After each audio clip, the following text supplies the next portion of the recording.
पिछले रमजान में कितने लोग हमारे गांव में रहे होंगे, इस साल वो नहीं है, इंतकाल हो गया उनका। कितने बूढ़े लोग, कितने नौजवान लोग, कितनी औरतें पिछले रमजान में थी, इस साल नहीं है। और इस साल अल्लाह ताला हमको ये तौफीक दे रहा है, सन 2024 का और हिजरी कैलेंडर के हिसाब से 1445 हिजरी का रमजान हमें मिलने वाला है, अगर हम जिंदा रहे, अगर हमारी हयात बाकी रही। अल्लाह ने हमें एक चांस दिया है मेरे भाई कि अपने आप को हम सुधार ले, तौबा कर लें। और जब हम तौबा करेंगे, हमने जितने गुनाह किए अल्लाह सब माफ कर देगा। अच्छा, दुनिया में इंसाफ का पैमाना अलग है। दुनिया का इंसाफ क्या कहता है कि अगर किसी ने अच्छा काम किया उसको बदला दिया जाए, किसी ने बुरा काम किया उसको सजा दी जाए। दुनिया का इंसाफ तो यही है। अल्लाह का इंसाफ बड़ा निराला है। अल्लाह का इंसाफ ये है, अगर आपने कोई नेकी का इरादा किया, आपने ऐशा की नमाज पढ़ी और रात में बिस्तर पे सोने के पहले आपने मोबाइल के ऊपर अलार्म लगाया कि मैं रात को 3 बजे उठ करके तहज्जुद की नमाज पढ़ूंगा, पक्का इरादा आपने किया, लेकिन थके हारे थे, नींद आ गई, सोए रह गए और 3 बजे रात में फजर आप तहज्जुद की नमाज के लिए नहीं उठ पाए। अल्लाह के नबी फरमाते, जब बंदा नेकी का पक्का इरादा करता है और किसी वजह से वो नेकी नहीं कर पाता है, अल्लाह कहता है उक्तबू लहू हसनतन, मेरे बंदे के नाम अमाल में एक नेकी लिख दो। उसने किया नहीं था, इरादा किया था, पक्का इरादा किया था। और अगर बंदा वो नेकी का काम कर लेता है, अल्लाह फरिश्तों से कहता है उक्तबू लहू अशरा हसनात, उसके नाम आमाल में 10 नेकी लिख दो। नेकी का इरादा किया तो 1 नेकी का सवाब, और नेकी कर लिया तो 10 नेकी का सवाब। उसके बाद एक और बंदा आता है और वो गुनाह करता है, अल्लाह फरमाता है इसके नाम आमाल में 1 गुनाह लिखो। उसने गुनाह का इरादा किया था, अल्लाह कहता है 1 गुनाह लिखो। उसने गुनाह कर लिया था, अल्लाह कहता है 1 गुनाह लिखो। और एक दूसरा इंसान आता है जो गुनाह का इरादा करता है, अल्लाह फरिश्तों से कहता है होल्ड करो, इंतजार करो, वेट करो, देखते रहो वो गुनाह करता है कि नहीं करता है। अगर बंदे ने गुनाह का इरादा किया और फिर इरादा करने के बाद उसने गुनाह नहीं किया, उसने अपने दामन को गुनाह से बचा लिया, अल्लाह के नबी फरमाते कि अल्लाह ताला फरिश्तों से कहता है उक्तबू लहू हसनतन, मेरे बंदे के नाम अमाल में 1 नेकी लिख दो। फरिश्ते कहते हैं अल्लाह उसने तो कोई नेकी का काम न किया, उसने तो कोई अच्छा काम न किया। आया अल्लाह उसने तो बुराई का इरादा किया था, उसने तो शराब पीने का इरादा किया था, उसने तो ज़िना करने का इरादा किया था। आया अल्लाह उसने गलत काम करने का इरादा किया था और बाद में उसने गलत काम नहीं किया, और तू कह रहा है कि हम 1 नेकी लिख दे। अल्लाह फरमाता है इन्नमा तरकहा मिन जर्राया, मेरे बंदे ने मेरे डर से गुनाह को छोड़ा है, मेरे खौफ से गुनाह को छोड़ा है, मेरे बंदे के नाम अमाल में 1 नेकी लिख दो। ये है अल्लाह का इंसाफ। इतना करीम है हमारा रब, इतना रहीम है, इतना मेहरबान है, और हम इतने बड़े नालायक हैं, नाशुक्र हैं कि उस अल्लाह से हम तौबा भी नहीं करते। मेरे भाइयों, अल्लाह को क्या पड़ी है कि अल्लाह अपना अजाब हम पर नाजिल करेगा। ये जितने परेशानियां हम पर आ रही हैं, ये हमारे अपने करतूतों का नतीजा है। अल्लाह हम पर अजाब भेजना नहीं चाहता है। अल्लाह तो खुद कुरान में कहता है मा यफ़अलुल्लाहु बिअज़ाबिकुम इन शकरतुम व आमनतुम व कानल्लाहु शाकिरन अलीमा। अल्लाह तुम पर अपना अजाब भेज करके क्या करेगा ऐ मेरे बंदो, अगर तुम अल्लाह का शुक्रिया अदा करने वाले बन जाओ, तुम अल्लाह के ऊपर ईमान लाने वाले बन जाओ, तो अल्लाह ताला तुम पर अपना अजाब नाजिल करके क्या करेगा। इसलिए मेरे भाइयों, फितनों के इस दौर में अगर हमसे कुछ गुनाह के काम हुए हैं, हम अल्लाह से तौबा कर लें और अपने आप को जहन्नम की आग से बचाएं। और जहन्नम की आग से बचाने के लिए बहुत सारे नेकी के काम आप कर सकते हैं। अल्लाह के नबी ने फरमाया इत्तकुन्नार वलौ बिशिक्कि तमरा, खजूर का टुकड़ा भी अल्लाह के रास्ते में दे करके अपने आप को जहन्नम की आग से बचा सकते हो तो बचा लो। ये मदरसा है, ये मस्जिदें हैं, ये दीन का काम है जहां आपसे चंदे की अपील की जा रही है। अल्लाह का शुक्र अदा करो कि आपसे चंदा मांगा जा रहा है, आपसे बाकायदा मौलवी लोग माइक पर आकर के आपसे अपील कर रहे हैं। वरना कयामत के पहले तो एक ऐसा दौर भी आएगा, अल्लाह के नबी फरमाते हैं कि सदका देने वाला सदका लेकर के निकलेगा, माल लेकर के निकलेगा और कोई उसका सदका कबूल करने वाला नहीं होगा। इतना माल लोगों के पास आ जाएगा, इतना पैसा लोगों के पास आ जाएगा कि सदका करने वाला और दान देने वाला दान देना चाहेगा और सदका करना चाहेगा, मगर उसके सदका को कोई कबूल करने वाला नहीं होगा। ये मौका है मेरे भाई, जहन्नम की आग से अपने आप को बचा लो। रमजान का महीना आ रहा है, उसमें नेकी करके और उसमें रोजा रख करके, तरावी पढ़ करके, तहज्जुद पढ़ करके, कुरान पढ़ करके अपनी मग़फ़िरत का सामान कर लो मेरे भाई। ये फितनों का दौर है, फितनों का जमाना है, और इस दौर में अपने बच्चों की भी फिक्र करो। मैं कभी कभी कहता हूं अपनी तकरीरों में कि जब पैसा दिया करो अल्लाह की राह में तो बच्चों से दिलवाया करो। अपने घर से जाओ तो औरतों को कुछ पैसा दे करके जाओ कि देखो मैं जा रहा हूं बाहर, ये पैसा तुमको दे के जा रहा हूं, ये ज़कात का पैसा है, ये सदका खैरात का पैसा है, गरीबों को दे दिया करना, कोई मांगने वाला है तो दे देना। अपने घर की औरतों को ये सिखाओ मेरे भाई, इसलिए कि जब हम अच्छी चीजों में, जब हम बुरी चीजों में अपने परिवार को शामिल करते हैं। अभी मैं कार से आ रहा था, रास्ते में एक रेस्टोरेंट पड़ा था दरभंगा में, राधे राधे, हमारे ड्राइवर साहब भी साथ में थे। हम लोगों को भूख बहुत तेज लगी थी, दोपहर में मैंने खाना भी नहीं खाया था। ड्राइवर साहब ने कहा चलिए यहाँ पे खाना खाते हैं, बड़ा अच्छा रेस्टोरेंट। मैं गया रेस्टोरेंट में, बहुत अच्छा, कभी आपका गुजर हो दरभंगा से देखिएगा, बिल्कुल हाईवे के ऊपर है, बहुत मशहूर है वहाँ का रेस्टोरेंट।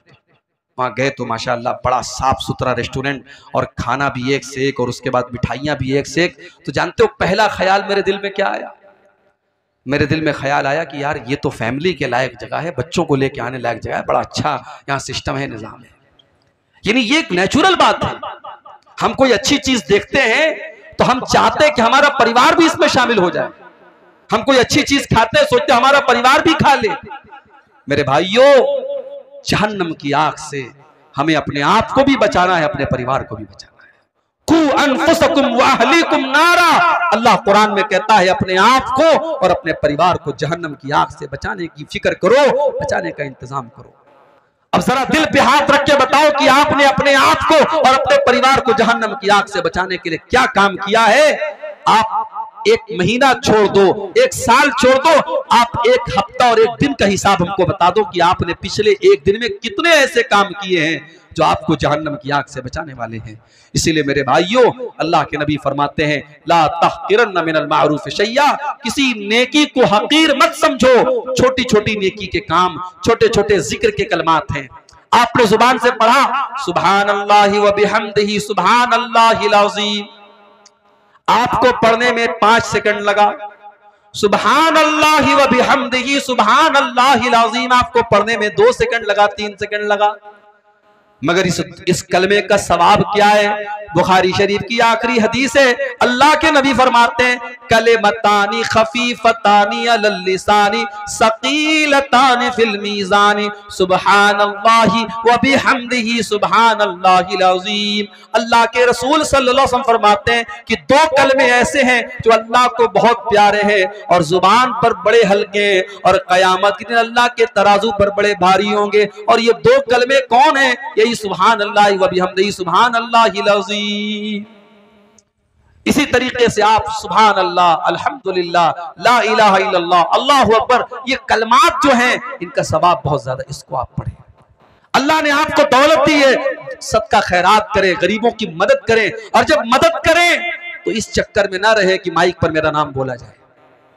हमारे ये भी बड़ा मसला है, माइक पर जब तक नाम ना बोला जाए तब तक हमें लगता है मौलवी साहब जब तक नाम ले के हमारे दुआ ना करे हमारा दान कबूल नहीं हुआ। जरूरी नहीं है, कुछ नेकी ऐसी भी करो आपको पता हो, अल्लाह को पता हो। अल्लाह के नेक बंदे नेकी करते हैं, दरिया में डाल देते हैं। वयुतिमून अत्तआम अला हुब्बिही मिस्कीनन व यतीमन व असीरा, मेरे नेक बंदे गरीबों को खाना खिलाते, यतीमों को खाना खिलाते, कैदियों को खाना खिलाते, और जब खाना खिलाते तो क्या कहते हैं, इन्नमा नुतइमुकुम लिवजहिल्लाह, हम तुम्हें अल्लाह को राजी करने के लिए खाना खिला रहे, ला नुरीदु मिनकुम जज़ाअन वला शुकूरा, हमें तुमसे कोई बदला नहीं चाहिए, हमें तुमसे कोई शुक्रिया नहीं चाहिए, हम तो अल्लाह से अपना बदला चाहते हैं। इन्ना नखाफु मिर रब्बिना यौमन अबूसन कमतरीरा। ऐ लोगों, क्या तुमने ये समझ लिया है कि तुमने जुबान से ला इलाहा इल्लल्लाह पढ़ लिया, तुमने जुबान से ईमान का इकरार कर लिया, तुमने इस्लाम का इकरार कर लिया, तो तुमको छोड़ दिया जाएगा। वलक़द फ़तन्नल्लज़ीना मिन क़ब्लिहिम, ऐ मुसलमानों, तुमसे पहले की उम्मतों को भी हमने आजमाइशों में डाला था, उनके ऊपर भी बहुत तरीके की आजमाइशें आई थी। फलयअलमन्नल्लाहुल्लज़ीना सदक़ू वलयअलमन्नल काज़िबीन, ये अल्लाह का तरीका है, ये अल्लाह का दस्तूर है। हर जमाने में अल्लाह ताला ईमान वालों को परखने के लिए, सच्चों को झूठों से अलग करने के लिए, खरे को खोटे से अलग करने के लिए, मोमिन को मुनाफिक से अलग करने के लिए हर दौर में अल्लाह ताला उनको आजमाइशों में डालता है, फितनों में डालता है। आज के दौर में हम कभी कभी देखते हैं शिर्क करने वाला तरक्की कर रहा है, तौहीद वाला बेचारा परेशान है, हलाल रोजी कमाने वाला, खाने वाला परेशान है, हराम कारोबार करने वाला ऐश कर रहा है, रात रात भर इबादत करने वाला परेशान है, और गुनाह का काम करने वाला, गलत काम करने वाला, हराम काम करने वाला मजे ले रहा है। तो हमारे दिल में भी कभी कभी डाउट पैदा होता है कि ऐसा क्यों हो रहा है। इसी का नाम फितना है। कयामत के पहले ऐसा दौर आएगा जब दीन के ऊपर अमल करना बहुत मुश्किल हो जाएगा। अल्लाह के नबी फरमाते हैं सल्लल्लाहु अलैहि वसल्लम, सयाती अलन्नासी ज़मानुन अलकाइमु अला दीनिही कलकाबिज़ी अलल जमरी, कयामत के पहले ऐसा दौर भी आएगा, ऐसा जमाना भी आएगा जब दीन पर कायम रहने वाला इतनी मुश्किलात का सामना करेगा, इतनी समस्याओं का सामना करेगा जैसे अपने हाथों में अंगारा लेने वाला है। बकरीद का त्योहार आता है, बाज लोगों के पेट में दर्द होने लगता है, अखबार में खबर आती है मुसलमानों को बकरीद के त्योहार पे जानवरों की कुर्बानी नहीं करनी चाहिए, उतना पैसा किसी गरीब को दे दो तो उसकी बड़ी मदद हो सकती है। मुंबई में मुकेश अंबानी के बेटे की शादी हो रही है, शादी के पहले के जो फंक्शंस हैं, इसको प्री वेडिंग फंक्शन कहते हैं, शादी अभी नहीं हुई, शादी के पहले का जो ताम झाम है उसमें 9 अरब रुपये खर्च हो चुके। अमेरिका की एक नाचने गाने वाली को बुलाया गया था, उसने 1 घंटा नाचा है, उसको 1 घंटा नाचने के 74 करोड़ रुपए दिए हैं मुकेश अंबानी जी। और हमारे बॉलीवुड के बड़े बड़े हीरो और हीरोइन मजे ले लेके उसकी शादी में शामिल हो रहे हैं। तब किसी के पेट में दर्द नहीं हुआ कि 9 अरब रुपये किसी गरीब की बेटी को की शादी इससे हो जाए, और किसी बच्चे की पढ़ाई पे खर्च कर दिए जाए, और किसी गरीब के घर में कूलर का पानी का इंतजाम कर दिया जाए और पंखा लगा दिया जाए, तब किसी के पेट में दर्द नहीं हुआ। जब दीन के रास्ते में खर्च करने की बात आती है, जब कुर्बानी करने की बात आती है, तो बड़े बड़े लिबरल लोग और बड़े बड़े सेकुलर लोग कहते हैं साहब कुर्बानी को खत्म कीजिए, ये पशु हत्या है, ये जानवरों की हत्या है, और जो है वो पैसा कहीं और खर्च किया जाए। ये हालात है मेरे भाई। दीन पर अमल करना लोहे के चने के चबाने जैसा हो जाएगा। इसीलिए अल्लाह के नबी फरमाते हैं, बदाल इस्लाम गरीबा, जब इस्लाम शुरू हुआ था तो दुनिया की नजर में अजनबी था। इस्लाम पर अमल करने वाले, जब शुरुआत में इस्लाम आया तब भी उसके ऊपर अमल करने वाले दुनिया की नजर में अजनबी थे। वसयऊदु कमा बदा गरीबा, और आगे चल करके फिर ऐसा दौर आ जाएगा जब इस्लाम पर अमल करना मुश्किल हो जाएगा। एक लड़की अपने जिस्म की नुमाइश करती है, अपने शरीर के हिस्सों को दिखाती है और सड़क पर निकलती है, रेलवे स्टेशन पर जाती है, ट्रेनों में सफर करती है, फ्लाइट में सफर करती है, किसी को कोई एतराज नहीं है, किसी को कोई समस्या नहीं है, अपने पूरे शरीर को दिखा रही है, एक्सपोज कर रही है, किसी को कोई समस्या नहीं है। एक मुसलमान लड़की नकाब में कॉलेज में चली जाती है, पर्दे में यूनिवर्सिटी में चली जाती है, उसके ऊपर बवाल किया जा रहा है, उसके ऊपर एतराज किया जा रहा है, उस पर छींटाकशी की जा रही है, उसको बुरा भला कहा जा रहा है, उसको उकसाया जा रहा है।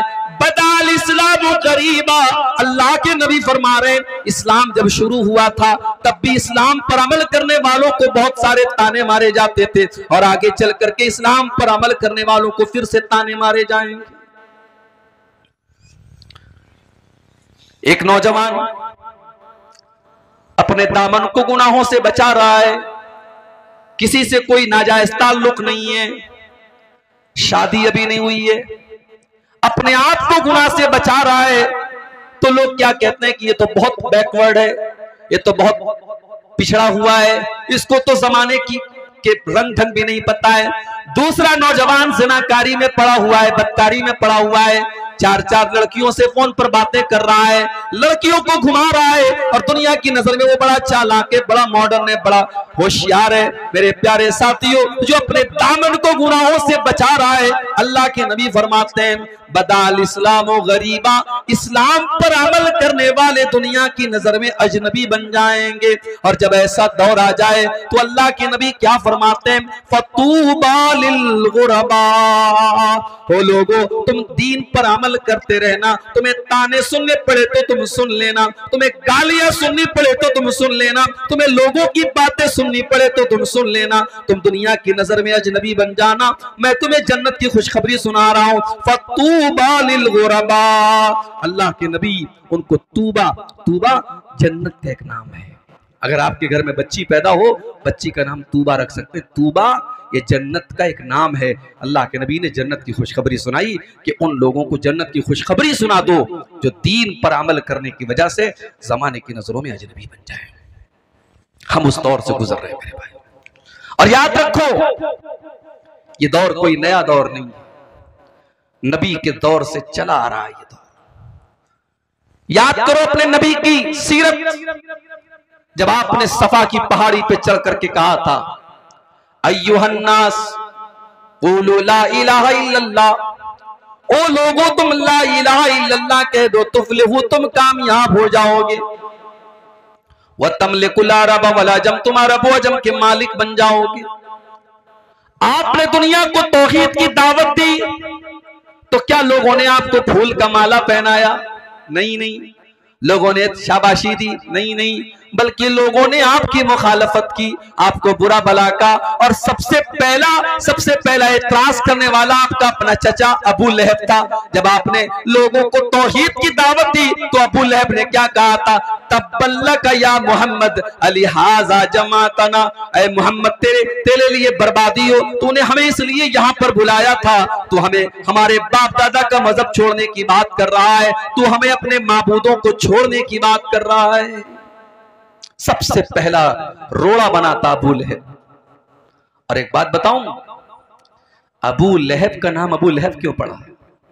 लहब के माने अरबी में होते अंगारा।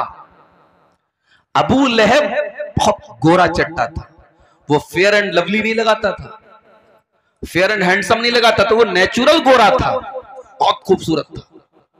इतना गोरा था कि उसका नाम पड़ गया अबू लहब। इतना गोरा, इतना खूबसूरत कि अंगारे की तरह वो चमका करता था। मगर उसका अंजाम क्या हुआ मेरे भाइयों? कुरान में अल्लाह ने पूरी सूरत नाजिल फरमा दी, तब्बत यदा अबी लहबिन व तब मा अगना अन्हु मालुहु व मा कसब। अबू लहब के दोनों हाथ टूट जाएं, अबू लहब बर्बाद हो जाए, मा अगना अन्हु मालुहु व मा कसब, न उसका माल उसके कोई काम आया, न उसकी कमाई उसके कोई काम आई। वम्रअतुहु हम्मालतल हतब, और अल्लाह ने फरमाया कि उसकी जो बीवी थी जिसका नाम उम्मे जमील था, जो लकड़ी उठा करके लकड़ियां ला करके चुन चुन करके लाया करती थी और अल्लाह के नबी को बुरा भला कहा करती थी। अल्लाह ने उसकी बीवी की भी मजम्मत की, उसकी भी बुराई की, उसके ऊपर भी लानत फरमाई। फरमाया वम्रातुहु हम्मालतल हतब फी जीदिहा हब्लुम मिन मसद। उस अबू लहब की बीवी की गर्दन में अल्लाह ताला कयामत के दिन रस्सी डालेगा, वो भी जहन्नम की आग में डाली जाएगी। मेरे प्यारे साथियों, पता ये चला कि दुनिया में कोई खूबसूरत अगर है, कोई हैंडसम है, कोई बहुत स्मार्ट है, बहुत गोरा चट्टा है, अपनी खूबसूरती पर नाज न करे, अपने चेहरे पर नाज न करे। अल्लाह ताला खूबसूरती को नहीं देखेगा। इन्नल्लाह ला यंजुरु इला सुवरिकुम व अजसामिकुम। अल्लाह ताला तुम्हारे चेहरों को नहीं देखता, अल्लाह ताला तुम्हारी शक्लों को नहीं देखता, अल्लाह ताला तुम्हारे शरीर को नहीं देखता। वलाकिन यंजुरु इला कुलूबिकुम व आमालिकुम। अल्लाह ताला तुम्हारे दिल को देखता है और अल्लाह ताला तुम्हारे अमल को देखता है। यहां तो बेचारा परेशान बैठा है, स्टेटस पे फोटो लगाया तो हर मिनट पे चेक करा है कितने लोगों ने स्टेटस देखा, फेसबुक पे फोटो डाला तो हर मिनट में चेक कर रहा है कितने लोगों ने मेरे फोटो को लाइक किया। अरे नालायक, लोगों के लाइक की इतनी फिक्र करता है, काश दुनिया अल्लाह के लाइक की फिक्र की होती। फोटो तो तुमने फिल्टर करके, आज तो माशाअल्लाह ऐसे ऐसे ऐप आ रहे कि भाई अमेरिका के गोरे को अफ्रीका का काला बना दो, अफ्रीका के काले को अमेरिका का गोरा बना दो। ऐसे ऐसे ऐप आ रहे, जवान को बूढ़ा बना दो। एक साहब ने मेरा फोटो भेजा एडिट करके, दाढ़ी वाड़ी गायब और बाल बिल्कुल बॉलीवुड के हीरो की तरह उड़ रहा है, और पैंट और कोट पहन करके मुझको भेज करके कहने लगे ये पहचान रहे कौन है। मैंने कहा मैं तो नहीं पहचान रहा, कौन है? आपका फोटो है, एडिट करके मैंने बनाया है। तो ये दौर है मेरे भाई, एडिट करके किसी की फोटो आप बदल सकते हैं, मर्द को औरत बना सकते हैं, जवान को बूढ़ा बना सकते हैं, बूढ़े को जवान बना सकते हैं, वो दौर है ये। अब हमारा नौजवान बेचारा जब फोटो लेता है ना, मैं कहीं प्रोग्राम में जाता हूँ, बाज नौजवान आते, बोले सब एक सेल्फी ले लेता हूँ, तो मैं देखता हूँ तो वो मोबाइल पर डायरेक्ट कैमरे से सेल्फी नहीं लेता, उसमें ऐप आता है स्नैपचैट और फलाना और डिकाना, तो उससे और खूबसूरत बनने लगता है अपने आप। अब ये फोटो वो फेसबुक पे डालता है और साहब बड़ी उसको फिक्र है कि मेरे फोटो को कितने लोगों ने लाइक किया। मेरे नौजवान साथियों, जितनी फिक्र आपको अपने इस फोटो के लोगों के लाइक करने की है, काश इतनी फिक्र इस बात की होती कल कयामत के दिन अल्लाह ताला हमको लाइक करेगा कि नहीं करेगा। अल्लाह की कसम, आपने अपने चेहरों को बहुत खूबसूरत बना भी लिया और बहुत मेकअप करके मेरी प्यारी माँ बहनों, आपने अपने आप को खूबसूरत बना भी लिया। ब्यूटी पार्लर में आजकल देखिए वीडियो भी आता होगा फेसबुक के ऊपर कि बूढ़ी औरत को ब्यूटी पार्लर वाले जवान बना देते हैं, काली औरत को गोरी बना देते हैं, बदसूरत को खूबसूरत बना देते हैं। आपने ब्यूटी पार्लर में जाकर के अपनी बदसूरती को खूबसूरती में तब्दील कर भी लिया, अपने चेहरे को खूबसूरत बना भी लिया, मगर माफ करना मेरी बहनों और माफ करना मेरे भाइयों, अगर आपका दिल खराब है और आपका अमल सही नहीं है तो कल कयामत के दिन आपका अंजाम और हमारा अंजाम क्या होने वाला है। अल्लाह कुरान में फरमाता है ववुजूहु यौमइज़िन अलैहा ग़बरा तरहकुहा क़तरा उलाइका हुमुल कफ़रतुल फ़जरा। कयामत के दिन कुछ ऐसे भी लोग आएंगे जिनके चेहरे काले कलूटे होंगे, जिनके चेहरों पर अल्लाह ताला तारकोल पोत देगा, उनके चेहरे बड़े बदसूरत हो जाएंगे, बड़े भयानक हो जाएंगे। वो दुनिया में बड़े हैंडसम रहे होंगे, बड़े स्मार्ट और बड़े खूबसूरत रहे होंगे, मगर कयामत के दिन उनके चेहरे बड़े बदसूरत बना दिए जाएंगे। ये कौन लोग होंगे? फरमाया उलाइका हुमुल कफ़रतुल फ़जरा। ये वो लोग होंगे जो अल्लाह का इनकार करने वाले, उसकी शरीयत का इनकार करने वाले, ये हराम खाने वाले और गलत काम करने वाले और नाजायज काम करने वाले और अल्लाह को नाराज करने वाले काम करने वाले होंगे। दुनिया में इंसान फेसबुक चला रहा है, मोबाइल चला रहा है, कोई गलत चीज देख लिया, अब डर भी है कि माँ के हाथ में लग गया, भाई के हाथ में लग गया तो देख न ले, तो क्या करता है? डिलीट कर देता है। ब्राउजर पे कोई चीज देखा, डिलीट, व्हाट्सएप की चैटिंग डिलीट, फेसबुक का मैसेंजर की चैटिंग डिलीट, सब डिलीट कर दिया। दुनिया से आपने सब डिलीट कर दिया। मेरे प्यारे भाइयों, जो अल्लाह ताला का डाटा रिकॉर्ड हो रहा है, अल्लाह ताला के फरिश्ते तो सब रिकॉर्ड कर रहे हैं, एक एक अदा आपकी रिकॉर्ड कर रहे हैं। व इन्ना अलैकुम लहाफिज़ीन किरामन कातिबीन, मेरे किरामन कातिबीन एक एक हरकत को तुम्हारे रिकॉर्ड कर रहे हैं। यालमून मा तफअलून, तुम जो जो कर रहे हो मेरे फरिश्तों को मालूम है। फरिश्ते सब रिकॉर्ड कर रहे हैं और फरिश्ते तो कर ही रहे हैं। हमने मोबाइल को उंगली से टच किया, हमारी उंगली भी रिकॉर्ड कर रही है।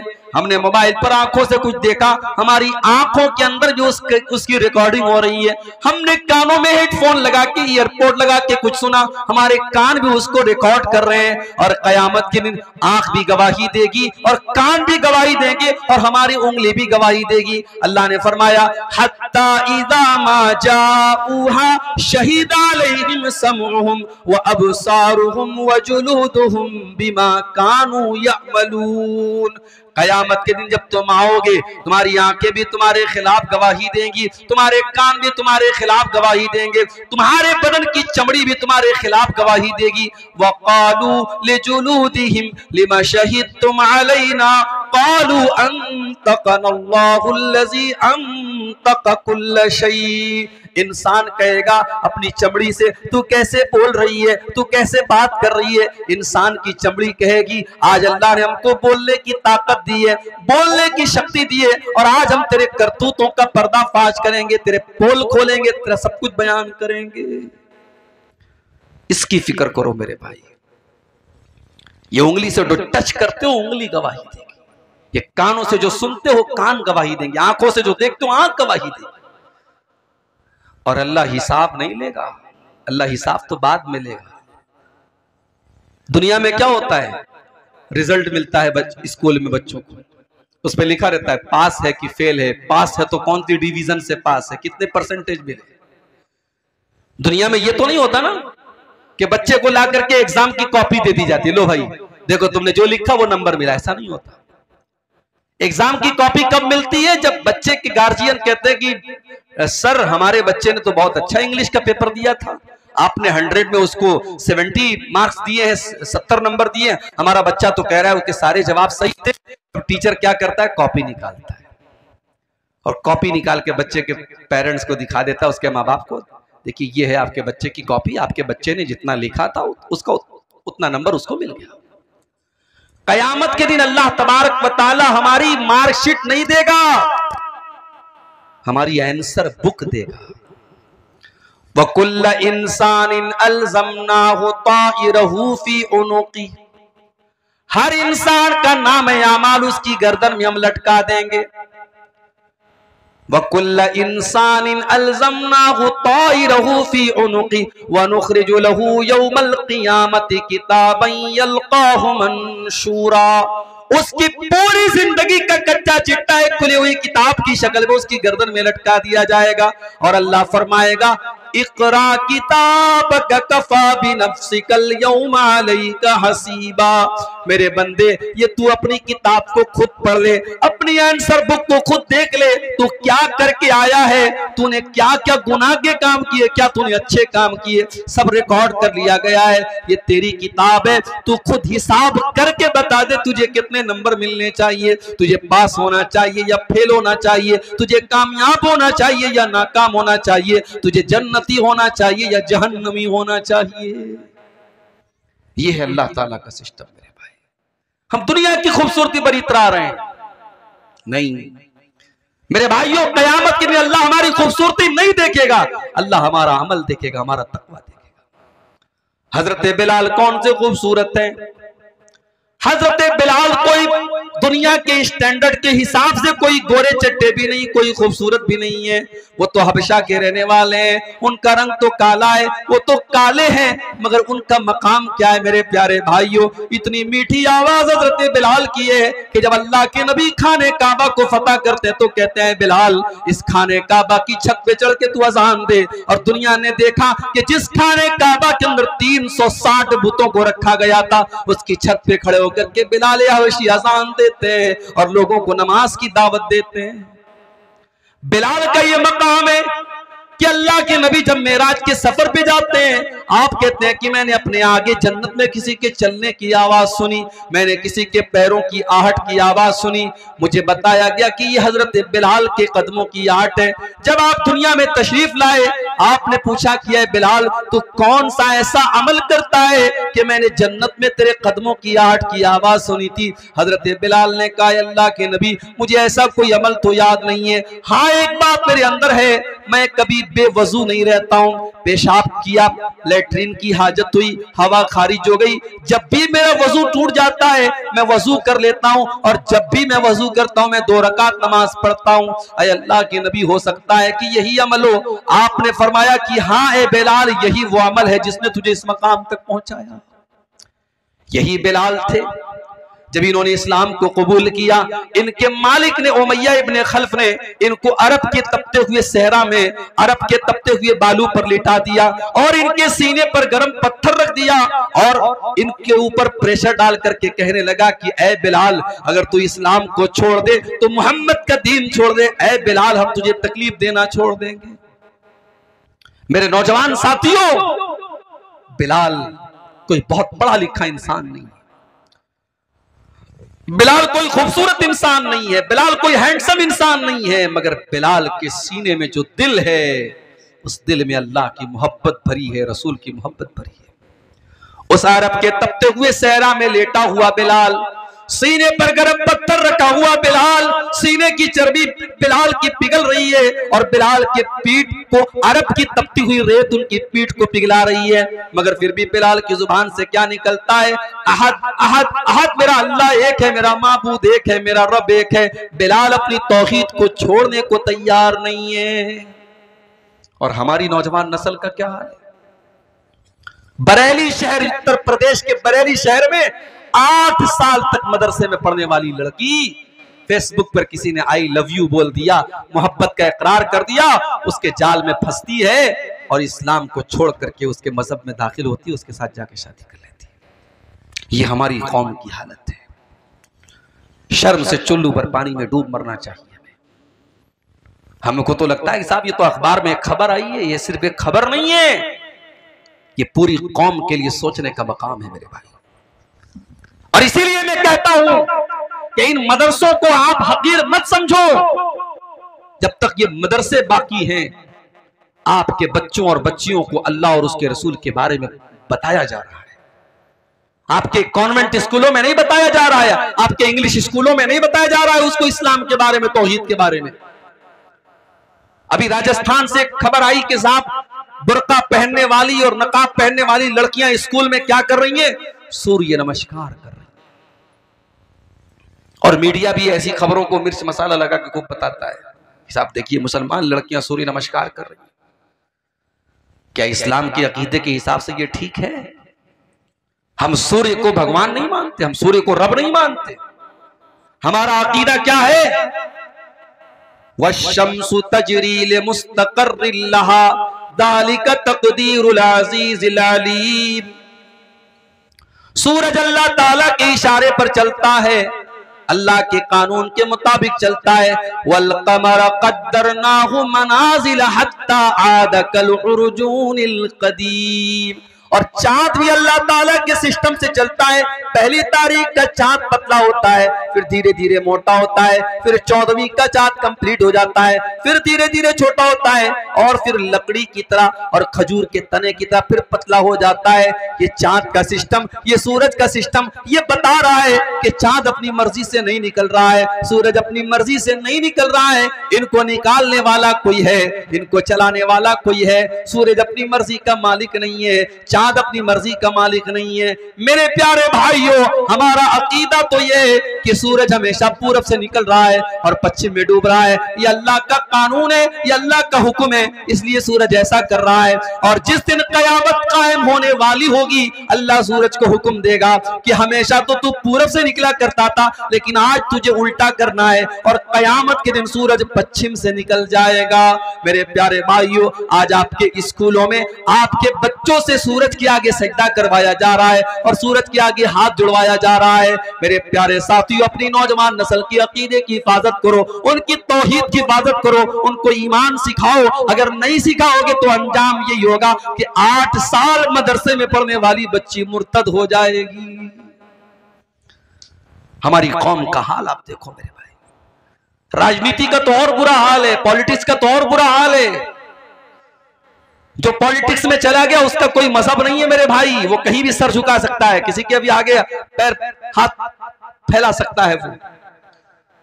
नहीं मेरे भाइयों, ऐसा नहीं होना चाहिए। और याद रखो, इस्लाम से जो लोग नफरत करते हैं उनको आपकी तरक्की से उनको कोई नुकसान नहीं है। आप पैसा कमाइए, आप घर बनाइए, आप अच्छा कपड़ा पहनिए, उनको इससे प्रॉब्लम नहीं है। उनको प्रॉब्लम आपके इस्लाम से है, उनको प्रॉब्लम आपके दीन से, आपके ईमान से है। इसलिए अल्लाह कुरान में कहता है, वला यज़ालूना युकातिलूनकुम हत्ता यरुद्दूकुम अन दीनिकुम। ऐ नबी, इस्लाम के दुश्मन इसीलिए आपसे लड़ाई करते और जंग करते हैं ताकि मुसलमानों को दीन से हटा दें, मुर्तद कर दें, मुसलमानों को अल्लाह की तौहीद से दूर कर दें। हमारी कौम का हाल क्या है? अररिया का ये इलाका बड़ा पिछड़ा हुआ इलाका है। किसी बाप को अल्लाह ताला ने तौफीक दी, उसने बेटे को पढ़ाया, बेटा आईएएस ऑफिसर बन गया। कटिहार के अंदर, पूर्णिया के अंदर, अररिया के अंदर आईएएस ऑफिसर बन गया। बहुत अच्छी बात है, हमारी कौम का बच्चा आईएएस ऑफिसर बन गया। अब आईएएस ऑफिसर की कुर्सी पर जब वो बैठा, वो लड़का हमारी कौम का, तो वो कारून बन गया, वो फिरौन बन गया, अल्लाह को भूल गया। उसे इस्लाम बड़ा मामूली मजहब लगने लगा। उसे लगने लगा कि साहब ये मौलवी लोग तो बड़ी दकियानूसी बातें करते हैं, इस सब मजहब की बातों को छोड़ दो, तरक्की करो, आगे बढ़ो, ये रोजा नमाज छोड़ो, ये सब टॉपिक। अगर इसका नाम तरक्की है मेरे भाई, तो हमें ऐसी तरक्की नहीं चाहिए। हमें ऐसी तरक्की नहीं चाहिए जो मजहब और दीन और तौहीद को हम खो करके हासिल करें मेरे भाइयों। इमाम मालिक का एक जुमला नोट कर लो। इमाम मालिक ने कहा था कि इस उम्मत में बाद में आने वाले लोग कामयाब नहीं हो सकते हैं जब तक वो उस फॉर्मूले को ना अपना ले जो पहले के लोगों ने अपनाया था। सहाबे किराम को देखो, बकरी चराने वाले, खेती करने वाले, सहराओं में घूमने वाले, अल्लाह ताला ने उनको क्या मकाम दे दिया। उस दौर की बड़ी बड़ी सुपर पावर ने उनके आगे सर झुका दिया। ईरान की सुपर पावर जिसको किसरा कहा जाता था, और रोम की सुपर पावर जिसको कैसर कहा जाता था, कैसर और किसरा ने भी उनको सैल्यूट किया और उनके आगे झुकना पड़ा। और बैतुल मुकद्दस जो एक जमाने तक यहूदियों के कब्जे में, ईसाइयों के कब्जे में था, उस बैतुल मुकद्दस को भी मुसलमानों ने अपने कंट्रोल में लिया और वहां पर नमाज शुरू हो गई। मेरे प्यारे साथियों, ये सारे के सारे हालात सहाबे किराम के दौर में हुए। सहाबे किराम ने तरक्की के नाम पर अपने दीन को नहीं छोड़ा, अपने ईमान को नहीं छोड़ा, अपने इस्लाम को नहीं छोड़ा। उन्होंने वक्त की फिरौनों की आंखों में आंखें मिला करके उनको घुटनों के बल गिरने पर मजबूर कर दिया, मगर अपने दीन और अपने ईमान से कभी कॉम्प्रोमाइज नहीं किया। खुद न थे जो राह पर, औरों के रहबर बन गए। क्या नजर थी जिसने मुर्दों को मसीहा कर दिया। कल तक जो मुर्दा थे, अल्लाह के प्यारे नबी ने उनको मसीहा बना दिया। मेरे प्यारे साथियों, आज हमें भी तरक्की करना है, हमें भी जमाने की आंखों से आंखें मिलाना है, मगर इस्लाम को छोड़ना नहीं है, ईमान को छोड़ना नहीं है, तौहीद को छोड़ना नहीं है। मेरे भाइयों, मैं चाहता हूं कि आपके बच्चे आईएएस ऑफिसर बने, मैं चाहता हूं आपके बच्चे वकील बने, मैं चाहता हूं आपके बच्चे जज बने, मगर याद रखो, मैं ये भी चाहता हूं आपका बेटा जब वकील बने तो उसके दिल में ईमान की मोहब्बत भी हो। जब वो अदालत में केस लड़ने जाए तो कोई झूठा केस न लड़े, वो सच्चाई के लिए लड़े। मैं चाहता हूं आपकी कौम का बेटा, हमारी कौम का बेटा जज की कुर्सी पर बैठे तो वो किसी ओहदे की लालच में गलत फैसला न कर दे, वो रिटायरमेंट के दिन, आखिरी दिन ऐसा फैसला करके पूरी कौम को मुसीबत में डाल करके अपने रिटायरमेंट का प्लान न बनाने लगे, बल्कि वो जज की कुर्सी पर बैठ करके इंसाफ का, जस्टिस का, न्याय का काम करे।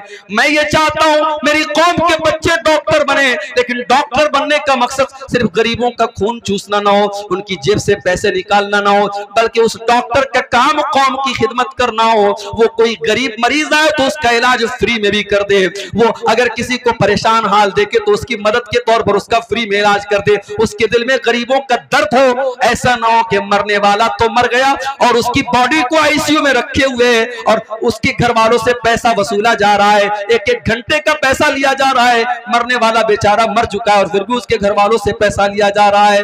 मेरे भाइयों, ऐसे चोर और लुटेरे डॉक्टर हमें नहीं चाहिए।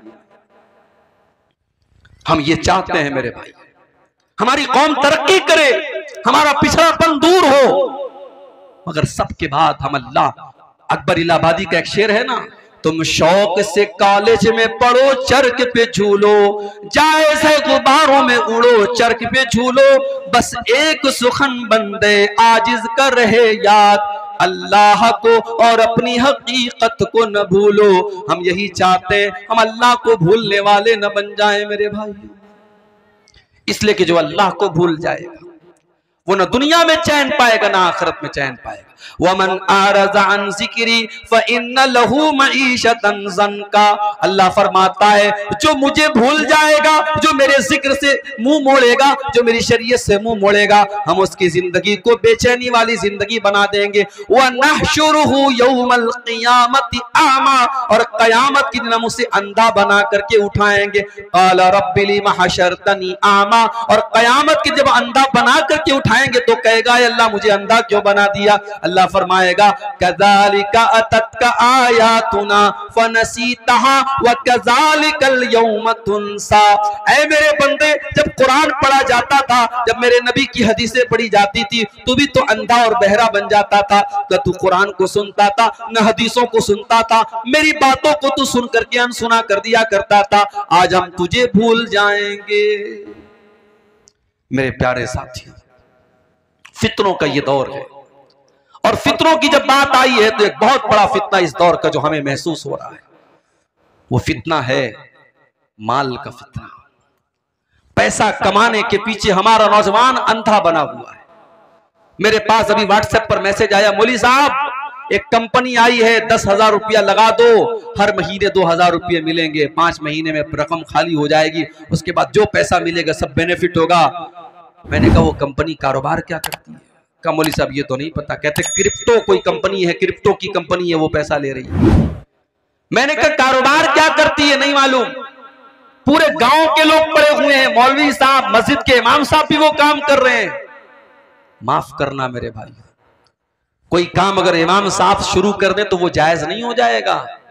कोई काम अगर मौलवी साहब शुरू कर दे तो वो जायज नहीं हो जाएगा। आपको पता करना पड़ेगा कि वो काम जायज भी है कि नहीं है। मेरे प्यारे नौजवान साथियों, कभी अल्लाह का शुक्र अदा किया करो कि अल्लाह ने हराम चीजों की तो लिस्ट बताई है, लेकिन हलाल चीजों की लिस्ट नहीं बताई है। पूरे कुरान में अल्लाह ने कहीं पर हलाल की लिस्ट नहीं बताई, हराम की लिस्ट बताई। इन्नमा हर्रमा अलैकुमुल मैतता वद्दमा वलहमल खिंजीरी वमा उहिल्ल बिही लिगैरिल्लाह। ऐ ईमान वालो, अल्लाह ने तुम्हारे ऊपर मुर्दार को हराम किया है, खून को हराम किया है, सूअर के गोश्त को हराम किया है, गैरुल्लाह का जिस चीज पर नाम लिया जाए उसको हराम किया है। हराम की तो लिस्ट बताई अल्लाह ने, लेकिन हलाल की लिस्ट नहीं बताई है। मेरे प्यारे भाइयों, आप कारोबार कीजिए, आप बिजनेस कीजिए, और छोटा किसी बिजनेस को आप छोटा मत समझिए। हमारे एक साथी थे बनारस में, जामे सल्फिया बनारस में, जहां से हमने तालीम हासिल की, वहीं से उन्होंने तालीम हासिल की। वो रहने वाले थे सूरत के, गुजरात के। आप लोगों ने कभी सुना होगा कि गुजराती लोग जो होते हैं कारोबार में बहुत आगे होते हैं, और इस पूरे भारत को भी 2 गुजराती चला रहे हैं, मालूम है ना आपको? 2 गुजराती पूरे भारत को चला रहे हैं। तो गुजराती लोग कारोबार में बहुत आगे होते हैं। तो हमारा वो जो साथी था सूरत का, उससे मेरी मुलाकात हुई 5-6 साल के बाद। तो मैंने पूछा कि भाई क्या करते हो तुम? अब भाई मौलवी लोग क्या करते हैं, कोई कहीं खुतबा दे रहा है, किसी मदरसे में पढ़ा रहा है, या बिहार में आमतौर से मदरसा खोल लेते हैं मौलाना लोग। तो मैंने सोचा शायद इन्होंने भी कोई मदरसा खोल लिया हो या मदरसा में पढ़ा रहे हो। तो कहा कि मेरे अब्बू की पकौड़े की दुकान है, हमारे अब्बू की पकौड़े की दुकान है, मैं वो चला रहा हूँ, बहुत अच्छी चल रही। तो मुझे यार, मैंने कहा यार तुम मौलवी हो के पकौड़े की दुकान पे तुम तुमको अच्छा लगता है? उसने कहा क्या बुरा है, बिजनेस है, कारोबार है, आजाद हूं मैं, मेरी अपनी दुकान है, मैं डेली जो है दिन भर दुकान पर बैठता हूं और अच्छा खासा माशाल्लाह 2000-3000 का काम कर लेता हूं और आजाद भी हूं, कहीं जाना है कोई प्रॉब्लम नहीं, किसी का गुलाम नहीं हूं, किसी की नौकरी नहीं है। ये सोच थी उसकी। तो गुजराती था। तो बताना ये चाहता हूं कि अगर आप कारोबार करना चाहें, तिजारत करना चाहें, हजारों रास्ते हैं आपके पास, लेकिन आप रातों रात अमीर बनना चाहते हैं। हमारे नौजवान को 10,000 वाला मोबाइल नहीं चाहिए, उसको 50,000 वाला आईफोन चाहिए। कमा रहा है 5,000 रुपया महीना और फोन कौन सा चाहिए? आईफोन चाहिए। और आईफोन खरीदने वाले आमतौर से क्या करते जानते हो? वो स्टेटस सिंबल है, उसको उतनी जरूरत नहीं है आईफोन की, उसको आईफोन चलाना भी नहीं आता है, मगर जब 4 लोगों के सामने आईफोन का वो जो एप्पल बना होगा वो जो दिखेगा ना, तब लोग कहेंगे कि हाँ यार इसकी हैसियत है। क्या स्टेटस के पीछे मर रहे हो मेरे भाई? ये आईफोन को तुमने स्टेटस बना के रखा है। ये महंगा कपड़ा पहन लिया, महंगा मोबाइल ले लिया, महंगा घर बना लिया तो तुम्हारा स्टेटस बहुत ऊंचा हो गया। माफ करना मेरे भाई, अल्लाह क्या स्टेटस इन सब चीजों से नहीं बनेगा। इन्ना करमकुम इंदल्लाहि अत्काकुम, अल्लाह ताला क्या अगर किसी का स्टेटस ऊंचा होगा तो उसका होगा जिसके अंदर अल्लाह का तकवा होगा। मेरे नबी की जिंदगी को देखो मेरे भाइयों, मेरे नबी का मकान भी कोई आलीशान नहीं, मेरे नबी का कपड़ा भी कोई आलीशान नहीं, मेरे नबी के घर में कोई फर्नीचर भी नहीं। आपकी जिंदगी तो ऐसी गुजरी कि अल्लाह के नबी एक चटाई पर लेटा करते थे।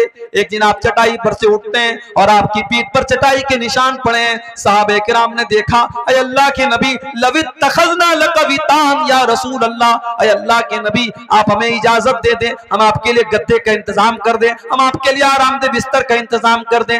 आपने क्या जवाब दिया मेरे प्यारे साथियों? जरा अपने नबी का जवाब सुन लेना। फरमाया माली वली दुनिया, ओ लोगों मेरा दुनिया से क्या लेना देना है। माना इल्ला कराकिबिन इस्तज़ल्लता तशजरतिन सुम्मा राहा फतरकहा, अरे मैं तो एक परदेसी की तरह हूं, मैं तो मुसाफिर की तरह हूं जो किसी पेड़ के नीचे थोड़ी देर हाल्ट करता है, थोड़ी देर आराम करता है, फिर अपनी मंजिल की तरफ चला जाता है।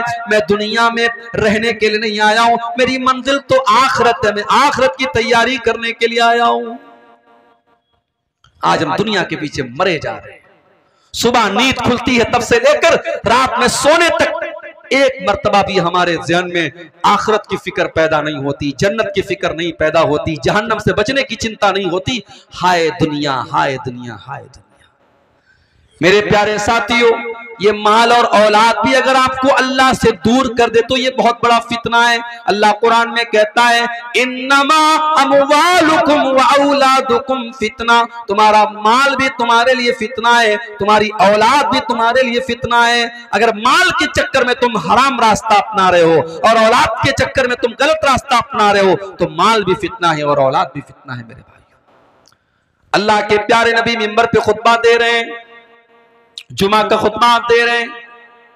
आपके नवासे हजरत हसन और हुसैन जिनकी उम्र 4-5 बरस की है, वो दोनों मस्जिद में आ रहे हैं। 5 साल के बच्चे चलते भी हैं तो गिरते पड़ते हुए चलते हैं। हदीस के अल्फाज हैं हजरत हसन और हुसैन गिरते पड़ते फिसलते हुए मस्जिद में चले आ रहे हैं। अल्लाह के प्यारे नबी की नजर अपने नवासों पर पड़ी और वो दोनों नवासे लाल रंग का कुर्ता पहने हुए। पता ये चला कि लाल रंग का कुर्ता पहनना जायज है, लाल रंग का कपड़ा पहनने में कोई हर्ज की बात नहीं है। हाँ, सैफ्रॉन कलर का कपड़ा नहीं पहनना चाहिए, जाफरानी कलर का कपड़ा, वो मुशरिकों की पहचान है, वो उनका शियार है। अगर कोई रेड कलर का लाल रंग का शर्ट पहनता है, कुर्ता पहनता है, चाहे मर्द हो चाहे औरत, तो कोई हर्ज की बात। नबी के नवासे लाल रंग का कुर्ता पहन करके आ रहे हैं और अल्लाह के नबी की नजर पड़ गई। हदीस के अल्फाज हैं आपने अपने खुतबे को रोका और आपने अपने दोनों नवासों को गोद में लिया, उनको लाडो प्यार किया और उनको प्यार करने के बाद आपने फरमाया कि ओ लोगों, अल्लाह ताला ने कितनी सच्ची बात कही है कुरान में, इन्नमा अमवालुकुम व औलादुकुम फितना, तुम्हारा माल तुम्हारे लिए फितना है, तुम्हारी औलाद तुम्हारे लिए फितना है। अच्छा एक बात बताओ, अल्लाह के नबी ने खुतबा रोका, नवासों को गोद में लिया और ये बात कही, इसमें कितना टाइम लगा होगा? ज्यादा से ज्यादा 2 मिनट लगा होगा, 3 मिनट लगा होगा, 5 मिनट मान लो। 5 मिनट के लिए अल्लाह के नबी ने खुतबे को रोका और अपने नवासों को, अपने बच्चों को गोद में लिया, तो आपने उसको फितना कहा है। और हमारा हाल क्या है? हमारा हाल तो यह है कि 24 घंटे दुनिया में डूबे हुए हैं, दुनिया के लालच में पड़े हुए हैं और इस कदर लालची हो चुके हैं। अजान की आवाज आती है, 5 टाइम अजान देने वाला अजान दे रहा है, अस्सलातु खैरु मिन नौम की आवाज दे रहा है, और हम अपनी दुकान पे बैठे हुए हैं। हमारा कारोबार चल रहा है, हमारा बिजनेस चल रहा है, हमारी दुकान बंद नहीं हो रही, हमारे कारोबार पर कोई फर्क नहीं पड़ रहा है। यानी 5 टाइम की नमाज में, फजर की नमाज तो बिल्कुल सुबह पढ़ी जाती है, अगर 4 टाइम की जो नमाज है, जोहर, असर, मगरिब, इशा, अगर चारों नमाज को अगर आपके वर्किंग टाइम में मान लिया जाए, आपकी दुकान के, आपके कारोबार के टाइम में, और एक नमाज पे आधा घंटे का टाइम मान लिया जाए, तो यानी आप 24 घंटे में 2 घंटा भी अपने कारोबार से निकाल करके अल्लाह को देने को तैयार नहीं। जो अल्लाह आपको खिला रहा है, पिला रहा है, आपको ऑक्सीजन दे रहा है। मां के पेट में हम थे, अल्ट्रासाउंड के बगैर मां के पेट का भी फोटो नहीं आता है। अल्ट्रासाउंड जब होता है तो वो कैमरा जो होता है वो मां के पेट के अंदर रोशनी करके तब फोटो लेता है। मां के पेट में जहां रोशनी पहुंचने का कोई रास्ता नहीं है, अल्लाह तेरी कुदरत है कि तू वहां भी बच्चे का दिल बना रहा है, वहां भी बच्चे का दिमाग बना रहा है, वहां भी बच्चे की आंखें बना रहा है। और क्या मजाल है कि कोई एक आंख इधर हो और एक आंख इधर हो, एक कान यहां हो और एक कान यहां हो, पूरे बैलेंस के साथ, पूरे तवाज़ुन के साथ बच्चा पैदा होता है। आंख अपनी जगह पे है, कान अपनी जगह पे है, मुंह अपनी जगह पे है, दिमाग अपनी जगह पे है। ये अल्लाह की कुदरत देखो मेरे प्यारे साथियों, अल्लाह ताला मां के पेट में ये सारा प्रोसेस करता है। और आज हम और आप इतने बड़े नाशुक्रे हैं, उस अल्लाह के लिए हम 5 टाइम की नमाज भी पढ़ने को तैयार नहीं। इसीलिए अल्लाह कुरान में कहता है, रिजालुल्ला तुलहीहिम तिजारतुन वला बैउन अन ज़िक्रिल्लाह, मेरे वो हकीकी बंदे और मेरे सच्चे मोमिन बंदे तो वो है, उनका कारोबार उनको नमाज से कभी नहीं रोकता है। वो नमाज भी पढ़ते और कारोबार भी करते हैं। और मैंने देखा है मुंबई के अंदर ऐसे ऐसे सेठों को देखा है मेरे भाइयों, आप यकीन करें, आपके अररिया में क्या कोई पैसा कमाने वाले होंगे, आपके पूर्णिया में क्या कोई पैसा ऐसा कमाने वाले होंगे, आपके किशनगंज में क्या पैसा कमाने वाले होंगे। मैंने मुंबई में ऐसे सेठों को भी देखा है जो बहुत बड़े करोड़पति, अरबपति हैं, बहुत बड़ा उनका कारोबार है, मगर रमजान के आखिरी अशरे में वो एतिकाफ भी करते हैं। वो 10 दिन एतिकाफ में भी बैठते हैं, और जब वो एतिकाफ में बैठते हैं तो अपने कारोबार का जो मोबाइल है वो अपने भाई को, अपने घर को, अपने बेटे को दे करके आते हैं कि नहीं नहीं, अब ये 10 दिन मुझे अपने बिजनेस से कोई मतलब नहीं, अपने कारोबार से कोई मतलब नहीं, मैं 10 दिन अल्लाह की इबादत के लिए लगा रहा हूं। रिजालुल्लाह तुलहीहिम तिजारतुन वला बैउन अन ज़िक्रिल्लाह, मेरे सच्चे मोमिन बंदे तो वो हैं, उनका कारोबार उनको कभी अल्लाह के जिक्र से गाफिल नहीं करता, कभी नमाज से गाफिल नहीं करता। यखाफून यौमन ततक़ल्लबु फ़ीहिल क़ुलूब वल अबसार, इसलिए कि वो क़यामत के दिन से डरते हैं जिस दिन लोगों की दहशत का बड़ा बुरा आलम होगा। दहशत क्या होती है आपने देखा है। नेपाल में ज़लज़ला आया, बनारस में हल्का सा झटका महसूस हुआ।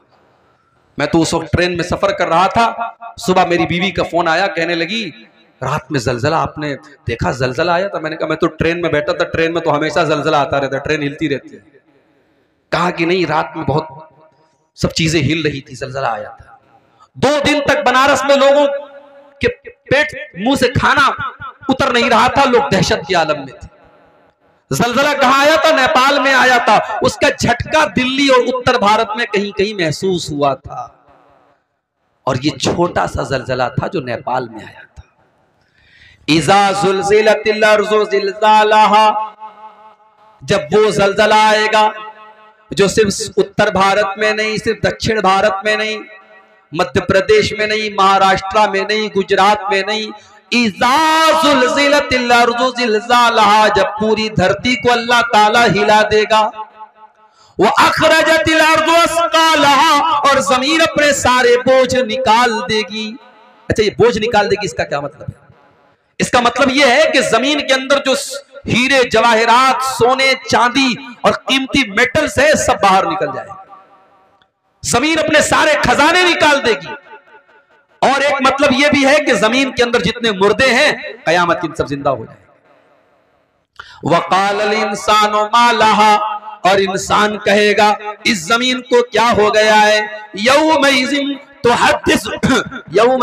तुहद्दिस अख़बारहा, और कयामत के दिन जमीन अपनी बातें बयान करेगी, जमीन बोलेगी बिअन्ना रब्बका औहा लहा, क्योंकि उस जमीन को अल्लाह ताला हुक्म देगा बोलने का। इससे एक बात ये पता चली कि हम जिस धरती पर और जिस जगह पर कोई काम करते हैं वो जगह भी गवाही देगी। मिसाल के तौर पर इस गांव में आज ये जलसा हो रहा है। अब जलसे वालों का कहना है कि हमें उम्मीद नहीं थी कि इतनी सारी पब्लिक आ जाएगी, क्योंकि इलाका बहुत पिछड़ा हुआ है, आने जाने का जो रास्ता है बहुत मुश्किल है, बहुत टफ है, फिर भी लोग आए।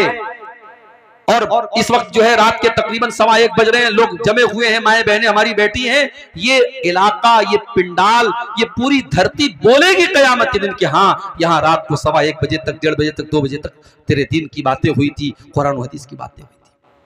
और इसी इलाके में अगर किसी घर में, किसी कमरे में बैठ करके कोई जुआ खेल रहा है, कोई शराब पी रहा है, कोई ज़िना कर रहा है, कोई हराम काम कर रहा है, वो धरती भी बोलेगी मेरे भाइयों यौमइज़िन तुहद्दिसु अख़बारहा, जमीन गवाही देगी कि हाँ वहां पे क्या हुआ था। इसलिए जब गुनाह करना तो ये सोच के करना कि ये कमरा गवाही देगा, ये धरती गवाही देगी। कहां से बचेंगे हम अल्लाह के यहाँ। आगे रमजान का महीना आ रहा है मेरे भाई। अल्लामा इब्न जौज़ी का एक जुमला आज मैंने पढ़ा, बड़ा प्यारा जुमला था। अल्लामा इब्न जौज़ी लिखते हैं कि अगर कब्र में मरे हुए लोगों से कहा जाए कि तमन्ना करो, आरजू करो, तो मरा हुआ आदमी जो मर चुका है, कब्र में जा चुका है, अगर उससे कहा जाए कि तुम्हारी कोई अंतिम इच्छा है, कोई आखिरी ख्वाहिश है, तो पता है वो क्या कहेगा? कहेगा कि अल्लाह एक दिन तू रमजान का और दे दे, एक दिन तू रमजान का और दे दे।